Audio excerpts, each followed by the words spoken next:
आइए बच्चों, आज हम कक्षा 11 की चैप्टर 2 का एक्सरसाइज 2.2 करने जा रहे हैं। संबंध यानी कि रिलेशंस। तो देखिए, रिलेशन कहते किसे हैं? किसी अरिक्त समुच्चय ए से अरिक्त समुच्चय बी में संबंध कार्तीय गुणन ए क्रॉस बी का एक उपसमुच्चय होता है। ये मैं आपको आगे समझाऊंगा। यह उपसमुच्चय ए क्रॉस बी के क्रमिक युग्मों के प्रथम घटक तथा द्वितीय घटकों के मध्य एक संबंध स्थापित करने से प्राप्त होता है। घटक प्रथम द्वितीय घटक प्रथम घटक का प्रतिबिंब कहलाता है। तो ये संबंध कहलाता है। जैसे संबंध आप वैसे भी समझ सकते हैं, जैसे पिता पुत्र का संबंध, भाई बहन का संबंध। अब देखिए, उसमें प्रांत क्या होते हैं? समुच्चय ए से समुच्चय बी में संबंध आर के क्रमिक युग्मों के सभी प्रथम घटकों को समुच्चय को संबंध आर का प्रांत कहते हैं। जो रिलेशन होता है उसमें जो पहला घटक होता है, जैसे कि 1,2 है, तो 1 क्या कहलाएगा? इसका प्रांत कहलाएगा बच्चों। इसी प्रकार बच्चों अब देखिए, परिसर किसे कहते हैं? यानी कि रेंज। समुच्चय ए से समुच्चय बी में संबंध आर के क्रमित युग्मों के सभी द्वितीय घटक, जैसे मैंने आपको 1,2 लिखाया था, उसी प्रकार जो 2 है वो क्या है? उसकी रेंज है। तो समुच्चय को संबंध आर का परिसर कहते हैं। समुच्चय बी संबंध आर का सहप्रांत कहलाता है। यानी जो परिसर होता है वो सहप्रांत का सबसेट होता है या उसके इक्वल भी हो सकता है। अब आप एक एग्जांपल देख लीजिए। जैसे कि आपको कोई रिलेशन दिया गया है 1,5, 2,7, 3,9 और 4,11। तो देखिए, इसमें 1 का संबंध 5 से है, 2 का 7 से है, 3 का 9 से और 4 का 11 से है। आप ध्यानपूर्वक देखिए इसको। मैंने आपसे कहा था जो इनके प्रथम घटक हैं, इन प्रथम घटकों को लेकर आप लिखेंगे तो प्रांत कहलाएगा। ये जो इसके आगे के घटक हैं वो प्रांत कहलाएंगे, और जो पीछे के घटक हैं ये आपका परिसर कहलाएगा। ये क्या कहलाएगा? परिसर। तो देखिए, 1 का संबंध 5 से होगा, 2 का 7 से, 3 का 9 से और 4 का 11 से। तो देखिए, प्रांत क्या हो जाएगा? 1, 2, 3, 4। परिसर हो जाएगा आपका 5, 7, 9, 11 जिनके साथ संबंध है, और सहप्रांत भी वही होगा 5, 7, 9, 11, क्योंकि जो परिसर होता है वही वो किसका सबसेट होता है? सहप्रांत का। तो बच्चों, उम्मीद है आप समझ गए होंगे। देखिए, एक बार फिर मैं आपको बता रहा हूँ, जो प्रथम घटक होता है वो प्रांत कहलाता है, और जो पीछे का द्वितीय घटक है वो परिसर कहलाता है, और वही परिसर सहप्रांत का सबसेट होता है। तो यही क्या कहलाता है? सहप्रांत भी हो जाएगा। तो बच्चों, ये आपको समझ में आ गया होगा। तो आइए प्रश्नावली प्रारंभ करते हैं। अब इसमें देखिए, जो पहला प्रश्न है आपका, मान लीजिए कि a बराबर 1, 2, 3 से लेके 14 तक है, और जो रिलेशन है, इस r का मतलब है relation x, y such that 3x - y = 0, जहाँ x, y बिलोंग करते हैं a को। तो a से a का संबंध r लिखिए, और इसके प्रांत, सहप्रांत और परिसर लिखिए। तो बच्चों ध्यान से देखिएगा ये प्रश्न। तो देखिए बच्चों, ध्यान से देखिए प्रश्न। आप a बराबर आपको दिया है 1, 2, 3, 4 से लेके 14 तक, और रिलेशन है r = x, y 3x - y = 0, जहाँ x, y belongs to a। तो देखिए, आपको दिया गया है 3x - y = 0। तो ये देखिए y = कितना हो जाएगा? 3x। अब आप x बराबर 1 पर देखिए, y = कितना हो जाएगा? 3 × 1 = 3। तो ये आपका आ जाएगा 1,3। x बराबर 2 पर y = 3 × 2 = 6, यानी 2,6। x बराबर 3 रखिए, y = 3 × 3 = 9, 3,9 हो जाएगा। उसके बाद आप x = 4 रख दीजिए, y = 3 × 4 = 12। तो ये हो जाएगा 4,12। अब देखिए बच्चों, आप अगर 5 रखेंगे तो 5 × 3 = 15 हो जाएगा, जो कि a में नहीं है। अब आप देखिए इसका रिलेशन कैसे बनेगा।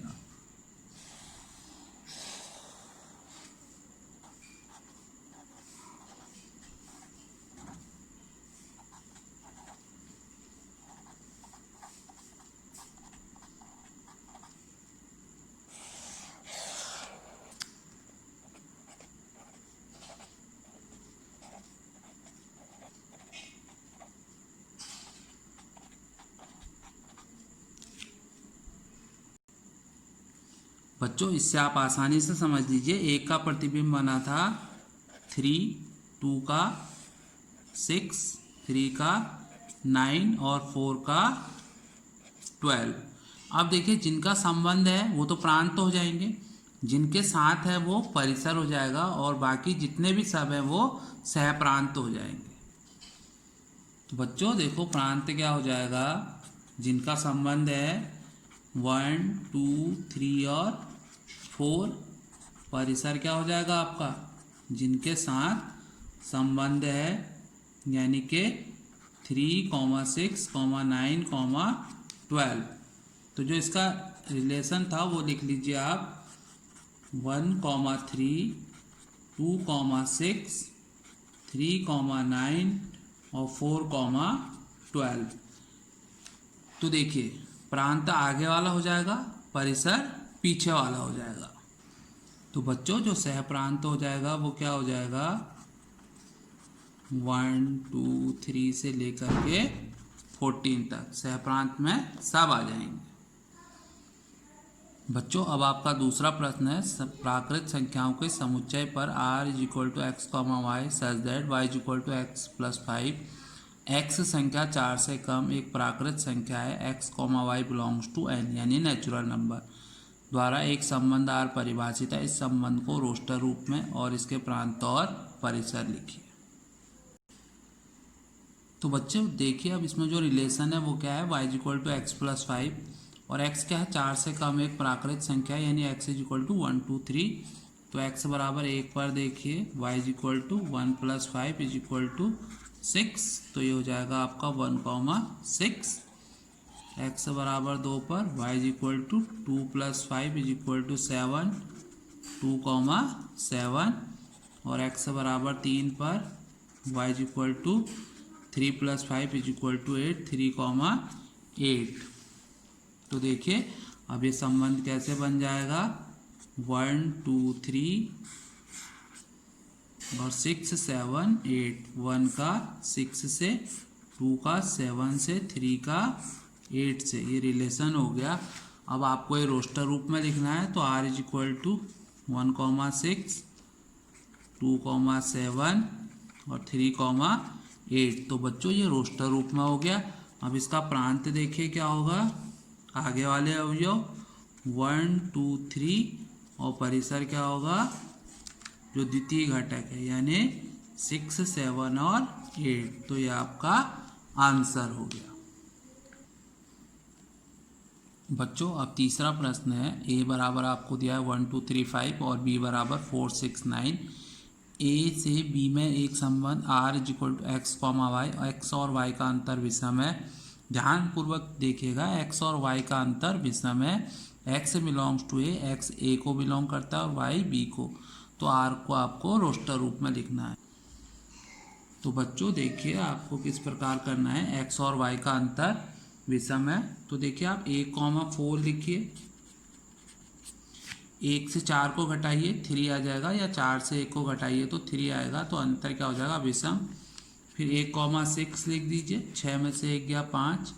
1, 9 नहीं आएगा क्योंकि 9 में से 1 गया 8 हो जाता है। फिर 2, 4 भी नहीं आएगा, 4 में से 2 गया 2। 2, 6 भी नहीं आएगा, 6 में से 2 गया 2। समय 2, 9 आ जाएगा क्योंकि 9 में से 2 गया 7 हो जाता है। 3, 4 भी आएगा क्योंकि 4 में से 3 गया 1 हो जाता है। 3, 6 भी आएगा क्योंकि 6 में से 3 गया 3। 3, 9 नहीं आएगा क्योंकि 9 में से 3 गया 6 हो जाएगा आपका। उसके बाद देखिए 5, 4 आ जाएगा क्योंकि 5 में से 4 गया 1। 5, 6 भी आएगा क्योंकि 5 और 6 1 होता है इसका डिफरेंस। तो ये क्या हो जाएगा आपका रोस्टर रूप। देखिए बहुत ही आसान प्रश्न था ना दोस्तों, तो आप इसे ध्यानपूर्वक करें। बच्चों अब चौथा प्रश्न देखिए, आकृति 2.7 में समुच्चय P से Q एक संबंध दर्शाते हैं। इस संबंध को समुच्चय निर्माण रूप में, रोस्टर रूप में लिखिए और इसके प्रांत और परिसर क्या है। देखिए P बराबर आपको दिया गया है 5, 6, 7 और Q बराबर दिया गया है 3, 4, 5। तो देखिए कैसे होगा ये प्रश्न। बच्चों ये प्रश्न है, P बराबर है 5, 6, 7 और Q बराबर 3, 4, 5। ये इनका आपस में संबंध है। तो सबसे पहले आपको इसको समुच्चय निर्माण रूप में लिखना है।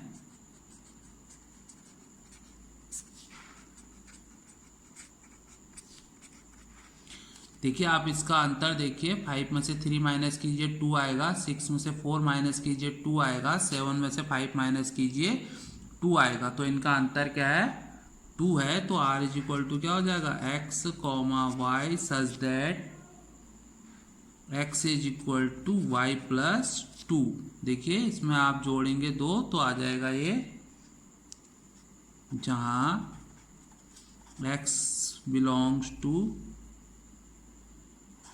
P और y बिलोंग्स टू Q हो जाएगा। तो देखिए बच्चों आप इसमें वैल्यू रखिए, 3 + 2 5 हो जाएगा, 4 + 2 6 हो जाएगा और 5 + 2 7 आ जाएगा आपका। दूसरा है रोस्टर रूप में, r इज इक्वल टू हो जाएगा 5,3 6,4 और 7,5। ये आपका रोस्टर रूप हो जाएगा। अब इसका प्रांत निकाल दीजिए। प्रथम घटक प्रांत हो जाएगा 5, 6, 7 और परिसर द्वितीय घटक क्या कहलाएगा? परिसर 3, 4 और 5। इसका क्या हो जाएगा? ये परिसर हो जाएगा। तो बच्चों आपको ये प्रश्न समझ में आ गया होगा। बच्चों अब 5वां प्रश्न देखिए, बहुत ही रोचक प्रश्न है। a बराबर आपको दिया गया 1 2 3 4 5 1 2 3 4 6 और जो रिलेशन है वो है a, b belongs to a।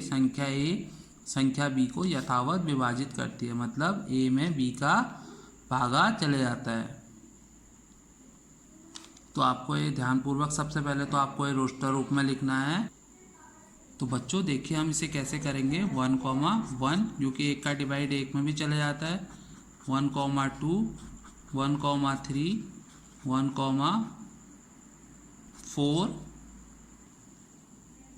तो बच्चों 1 का डिवाइड सब में चले जाता है, 1, 1 1, 2 1, 3 1, 4 और 1, 6। अब देखिए 2 का 2, 2 का डिवाइड 3 में नहीं जाता है, 2, 4 और 2, 6। फिर आप 3 का लिखिए, 3, 3 6 क्योंकि 3 का डिवाइड 4 में नहीं जाता है। फिर 4, 4 और 6, 6। तो देखिए इसमें से प्रथम घटक से द्वितीय घटक डिवाइड हो जाना चाहिए, तो ये आपका आंसर आ जाएगा।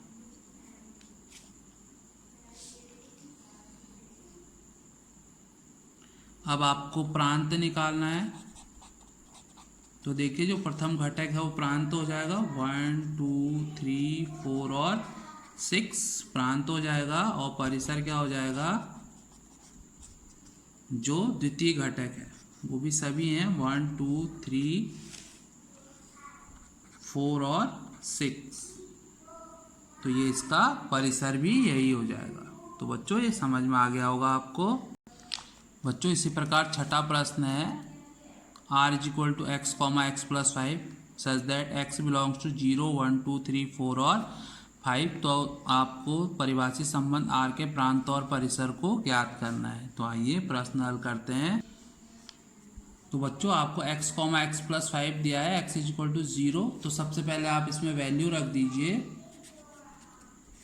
देखिए 0, 0 प्लस 5, फिर आप 1 रखिए, 1, 1 प्लस 5, फिर आप 2 रखिए, 2, 2 प्लस 5, फिर आप 3 रखिए, 3, 3 प्लस 5, फिर आप 4 रखिए, 4, 4 प्लस 5, फिर आप 5 रखिए, 5, 5 प्लस 5। तो इसका जो रोस्टर रूप है वो क्या हो जाएगा?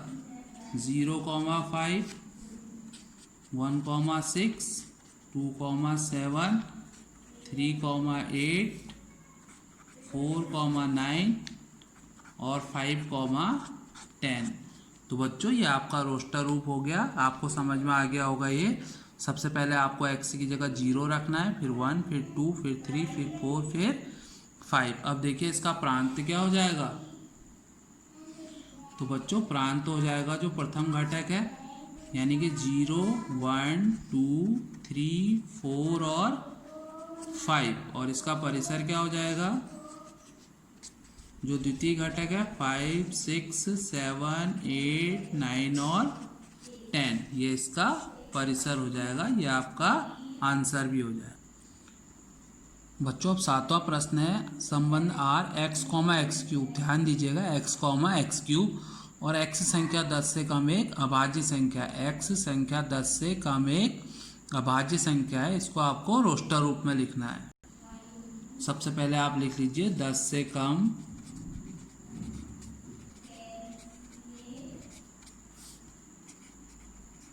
अभाज्य संख्या क्या हो जाएगी, 2, 3, 5, 7। तो रोस्टर रूप क्या हो जाएगा, 2, 2 का क्यूब, 3, 3 का क्यूब, 5, 5 का क्यूब और 7, 7 का क्यूब। तो r इज इक्वल टू हो जाएगा 2, 1, 8, 3, 27, 5, 125, 7, 343। तो बच्चों ये इसका रोस्टर रूप हो जाएगा।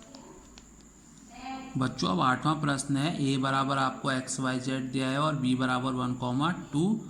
तो आपको निकालना है a से b के संबंधों की संख्या ज्ञात कीजिए। a से b के संबंधों की संख्या। तो बच्चों देखिए, आपको a बराबर x, y, z यानी na में 3 अवयव हैं, b बराबर 1, 2 और b में 2 अवयव हैं। तो a क्रॉस b में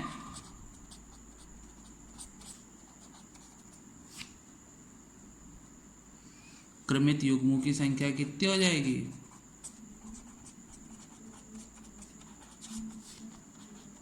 संख्या बराबर 3 × 2 = 6 हो जाएगी। तो a से b में संबंधों की संख्या कितनी हो जाएगी,